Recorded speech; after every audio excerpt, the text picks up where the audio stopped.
अरे रूपरेखा, तुम कहाँ हो? देखो, मैं तुम्हारे लिए नई नई साड़ी लेकर आया हूँ।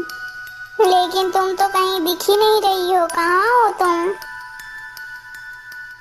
श्यामा कुमार रूपरेखा को अपने पूरे घर में ढूंढता है और पुकारता है, लेकिन श्यामा कुमार को उसकी पत्नी नजर नहीं आती है। तो फिर श्यामा कुमार बहुत ही ज्यादा दुखी हो जाता है और वो इधर उधर भटकने लगता है।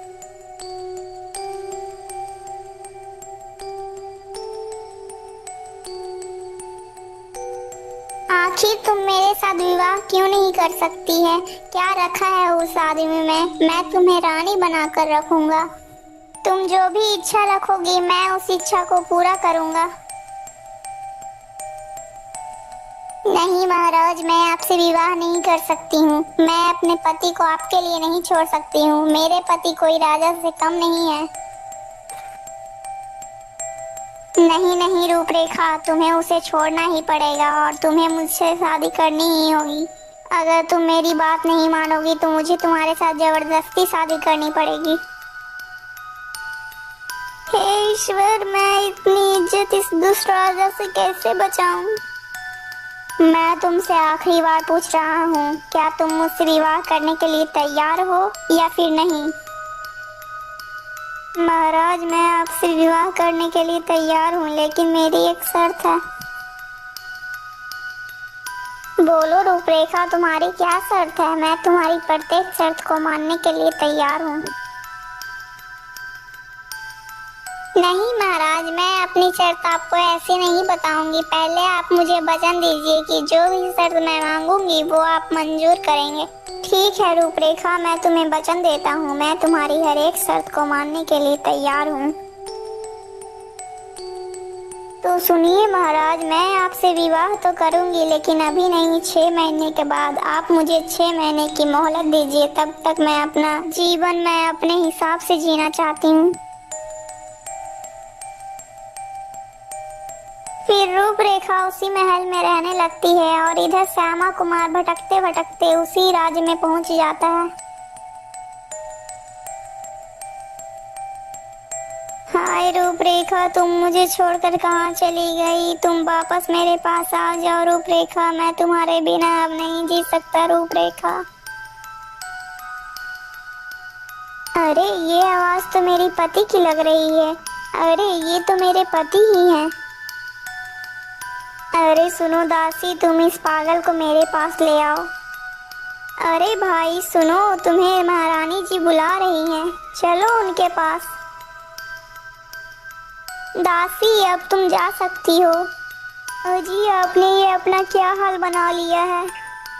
लेकिन रूपरेखा, तुम मुझे छोड़कर क्यों चली आई? मुझे अकेला क्यों छोड़ दिया रूपरेखा? तुमने मेरे साथ धोखा क्यों किया? नहीं स्वामी, मैं आपके साथ कोई भी विश्वासघात नहीं की हूँ। मैं यहाँ अपने मर्जी से नहीं आई हूँ स्वामी, मुझे यहाँ छल से लाया गया है। फिर रूपरेखा श्यामा कुमार को सारी कहानी सुनाती है। रूपरेखा, अब तुम मेरे साथ वापस कैसे चलोगी? स्वामी, मेरी बात ध्यान से सुनिए। या लीजिए कुछ स्वर्ण मुद्राएं और जाइए एक घोड़ा खरीद कर ले आइए, और घोड़ा यहीं खरीद कर ले आइए। अगर आपसे कोई कुछ पूछे तो आप कह दीजिएगा कि मैं एक व्यापारी हूँ और आज रात यहीं पर रुकने की अनुमति ले लीजिएगा। और जैसे ही आधी रात के 12 बजेंगे तो हम दोनों भाग जाएंगे। ठीक है रूपरेखा, अब मैं चलता हूँ। अब हम दोनों रात्रि में मिलेंगे।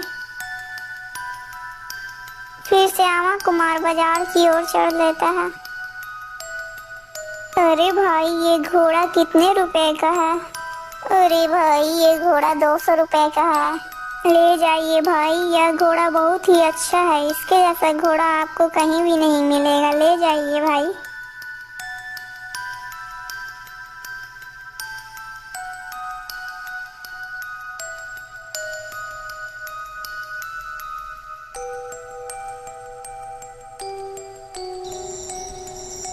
अरे पहरेदारों, मैं एक व्यापारी हूँ, मुझे आपके राजा से मिलना है।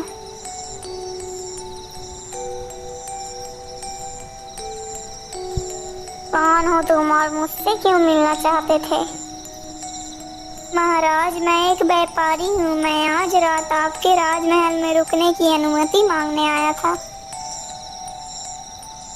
ठीक है, मैं तुम्हें आज रात रुकने की अनुमति देता हूँ।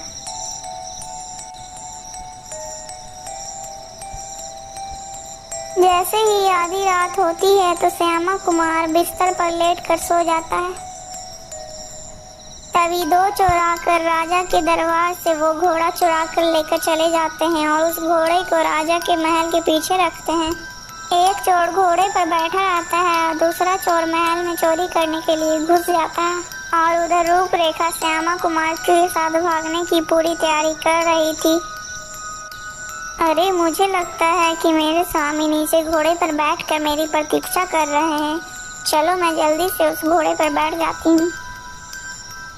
अंधेरा होने के कारण वो श्यामा कुमार को पहचान नहीं पाती है और उसे लगता है कि वो श्यामा कुमार ही है और वो जाकर उस घोड़े पर बैठ जाती है। रूपरेखा उस घोड़े पर बैठती है, तब वो चोर उसे लेकर वहाँ से निकल पड़ता है। दोस्तों, इसका पार्ट 1 और पार्ट 2 हमारे चैनल में है, आकर जरूर देखिएगा। और हाँ दोस्तों, अगर ये वीडियो अच्छी लगी तो प्लीज़ वीडियो को लाइक करके चैनल को सब्सक्राइब कर दीजिएगा। और इस वीडियो का पार्ट 4 हमारे चैनल में भी है, आकर जरूर देखिएगा।